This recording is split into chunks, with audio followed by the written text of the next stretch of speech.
A minha ansiedade gera insegurança, e a minha insegurança alimenta a minha ansiedade. Uma coisa vai retroalimentando a outra, e cada vez mais, quanto mais inseguro eu fico, mais ansioso eu me transformo, porque eu quero me resolver, quero ficar bem ao olhar dos outros. E a partir do momento que eu resolvo isso, ou não resolvo isso, uma coisa aumenta e a outra aumenta e vai aumentando, e quando eu vou ver, a minha ansiedade está atacada, está lá em cima. Eu fui observando, né, puxando na raiz do que eu venho me entendendo, me absorvendo, né?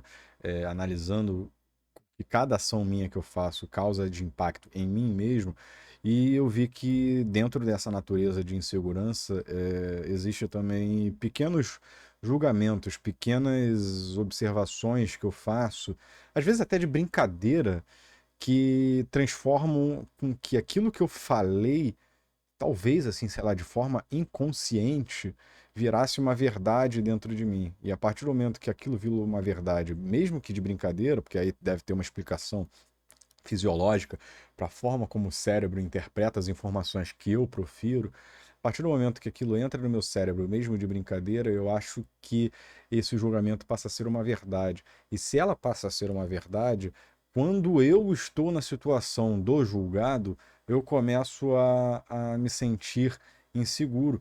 Porque se eu estou na posição de algo que eu julguei lá atrás e eu estou executando como eu julguei, ih, rapaz, então quer dizer que eu tô agora numa situação de irregularidade, talvez, ou eu não agi como eu havia sugerido lá atrás, e aí essa insegurança me gera uma ansiedade.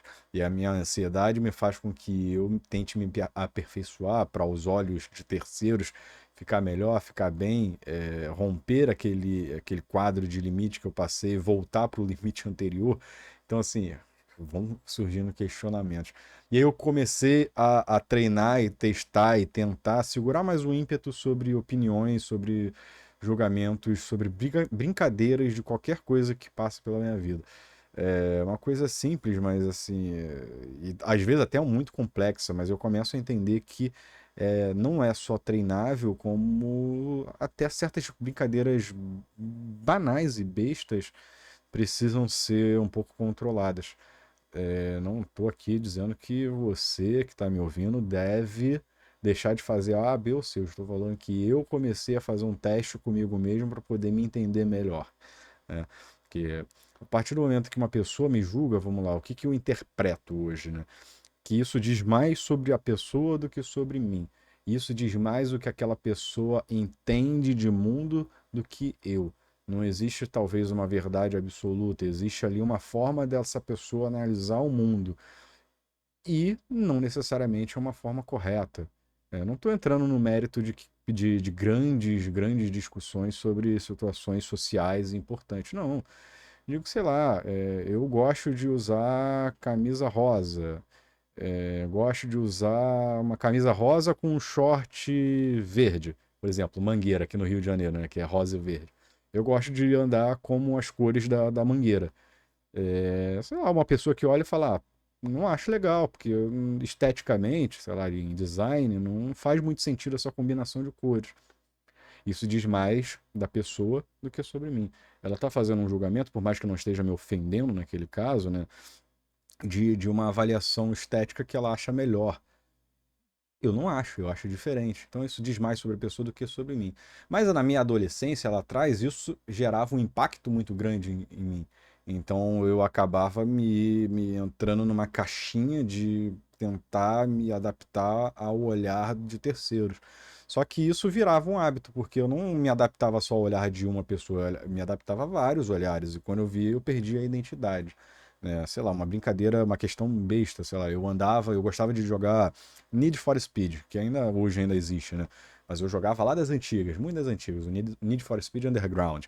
Eu gostava de deixar meu carro todo colorido. E meus amigos me zoavam, falavam, pô, tu não sabe montar um carro, seu carro não fica esteticamente bonito. Tá, e aí? Hoje eu penso, tá, e aí? Eu gostava daquele estilo. Eu não preciso seguir um padrão naquele caso. E aí, não, naquela época eu me adaptava. Então eu mudei o meu conceito de beleza dos carros enquanto eu tunava no jogo, de acordo com a visão dos meus amigos. Então, isso, mais uma vez, isso dizia mais das pessoas sobre mim. era a visão delas. Então eu passei a ter um pouco mais de segurança para poder ter a minha opinião e não gerar tanta ansiedade de eu ter que agradar A, B ou C. Então assim, a partir disso, pô, Vitor, mas aí, cara, você cresceu em base de julgamento, em pessoas julgando, dando opiniões. Como é que muda? Como é que você muda isso? Em primeiro lugar, minha aguinha, né? Eu tô em período de testes, em período de aprendizado, de autoconhecimento, então, assim, não é uma mudança radical que acontece do dia para a noite. Então, o que eu tento é evitar dar minha opinião quando eu vejo que, cara, é a visão ali da pessoa, quanto, sei lá, a pessoa quer andar com uma roupa como da Mangueira, pô, é uma visão de mundo que ela tem. Talvez fique legal em mim, vou testar, vai ficar legal. Talvez eu teste e eu não ache legal e tá bom. Então, na verdade, como é que eu posso ser útil para aquela pessoa? Ao invés de eu julgar a forma como ela está agindo, como ela está se vestindo, como é que ela está conversando com o mundo, eu me ponho à disposição hoje das pessoas de como é que eu posso ser útil? Você quer a minha opinião, mas antes eu já antecipo. Cara, é a minha forma de ver, não quer dizer que é uma forma correta, é a forma como eu vejo. Eu acho Y, Z. E assim, mas é sempre tentando ser útil para uma pessoa de forma que eu vá trazer ou agregar algum valor a ela, né? Eu falo muito, eu tenho muito cuidado aí, menciono minha filha Joana mais uma vez, no processo de educação, que a gente tem muito cuidado de não dar uma opinião efetiva para ela, de faça isso ou faça aquilo, de forma que ela interprete que aquilo é uma verdade absoluta. Não é. Ela vai conhecer o mundo. Óbvio que tem situações que são práticas, né? Que ela, de fato, para se adaptar na sociedade, tem leis que precisam ser seguidas. As leis, ok, tem um ponto. Há discussões, há controvérsias. Mas há outras questões opinativas dela, que ela vai crescendo de gostos. Ela adora unicórnio, por exemplo. Né? A gente passou por um período aqui que a gente observava, né, eu e a Aline, que ela gostava tanto de unicórnio que ela só usava roupa com unicórnio. E aí, no momento, a gente pensou, cara, vamos, pô, será que a gente troca isso? Não. Aí nós paramos para refletir, falamos, caraca, não. Senão a gente vai estar tolhindo ali o gosto dela para obrigá-la a usar roupas diferentes só porque a gente quer. Então, não, vamos tentar criar um formato auxiliar. Quando ela for escolher roupa, dá uma segunda opção, e se ela gostar, ela usa a segunda opção, senão ela continua com a roupa de unicórnio. Ou então, a partir do momento que a gente ia fazer uma troca ou uma compra de uma roupa para ela, permitia que ela escolhesse, dava a opção também, e geralmente ela escolhia a. Hoje é uma fase, ela já não é tão 100% unicórnio, ela está aberta a outras coisas. Então, assim, é um processo de educação, né? Então, simples gestos acabam mudando, sei lá, devem mudar destinos, né? Sei lá, agora posso falar, sei lá, uma coisa que eu tô andando na rua, tô andando de carro, furei um sinal, pô, não tinha pardal, não tinha ninguém vendo, não tinha ninguém atravessando. Pô, mas aí lá na frente alguma coisa acontece, que talvez se eu tivesse parado no sinal não tivesse acontecido. Mas e se você também tivesse furado o sinal? Entra numa discussão filosófica muito grande, né? Mas o que eu quero dizer tudo acaba sendo um treinamento. Tudo, e aí por isso eu acabo entrando naquela temática do vivendo um dia após o outro, né? Vivendo o melhor do que eu posso fazer naquele dia e me dedicar muito nesse dia, no hoje, no agora, no que eu estou fazendo. E eu acho que é tudo treinamento. Um exemplo, minha mãe, ela me chamava atenção quando eu comia em casa, que eu comia assim, como um esfomeado, eu sentia muita fome, porque eu dividia. Desculpa, eu equilibrava mal as minhas refeições, então eu sentia muita fome em alguns períodos. Então, assim, eu comia um atrás do outro, enchia o garfo, ia comendo e tal. E minha mãe falava, não, Vitor, não, come mais devagar e tal. E eu falava, não, mãe, pô, não. Ela falava, mas quando você chegar na rua, você não vai conseguir comer. Eu falava, não, eu vou sim. E aí, quando eu fui ficando mais velho, fui observando que eu comia de uma maneira um pouco espalhafatosa. E eu tive que me reacostumar a treinar para comer de uma maneira um pouco mais equilibrada, devagar, saboreando a comida. Então é um treinamento. Então, como é que eu posso ajudar um irmão que está em dificuldade? Como é que eu posso ajudar uma pessoa que precisa de uma opinião e ela quer a minha visão de mundo sobre aquilo, né? Então, é óbvio, eu não posso ser egoísta. Não posso chegar num ponto de egoísmo de achar que a minha interpretação é única, que só ela funciona, o que eu vejo de um mundo só funciona. Só o que eu vejo funciona. Não. né?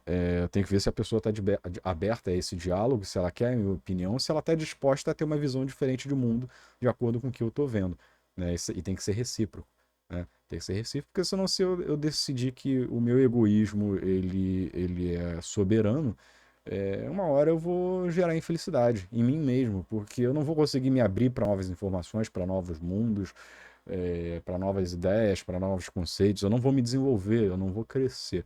Então, por que eu cheguei até fundo, né, nesse ponto dessa minha insegurança? Principalmente porque eu acho que é um hábito de treino, uma rotina, uma tentativa sempre de ser melhor um dia após o outro. E pequenas opiniões, que às vezes banais podem ser, elas de alguma forma influenciavam na minha mente a ponto de não refletir de uma maneira melhor. E sem querer eu posso acabar tendo uma atitude que eu mesmo reprovo de forma intuitiva. Mas ali na prática eu acabo agindo e não percebo. E aí entra, você pode magoar uma pessoa, deixar um familiar triste, deixar um amigo, sei lá, sozinho, enfim. É, abre um leque de opções. Então, a melhor forma como eu tenho lidado com isso tudo, para poder diminuir a minha insegurança e, consecutivamente, não ampliar a minha ansiedade, é poder oferecer o que tem de melhor de mim, o que eu posso fazer melhor e analisar ações onde eu posso entristecer alguém ou eu posso deixar a desejar. Então, sempre aberto ao diálogo. Isso é sempre muito importante. Minha amiga, meu amigo, essa é minha revisão de hoje, essa é minha catarse de hoje do que eu estudei, do que eu pensei, do que eu refleti. Espero que você esteja bem por aí, espero que esteja de recuperação bem. Ou se estiver acrescentando alguma coisa, lembra, deixa um comentário aqui embaixo. Pô, se você não chegou até aqui e não curtiu o vídeo, pô, não custa nada, curte o vídeo, deixa um comentário, se inscreve aqui no canal, quero saber a sua opinião. Valeu, até amanhã, um beijo, tchau.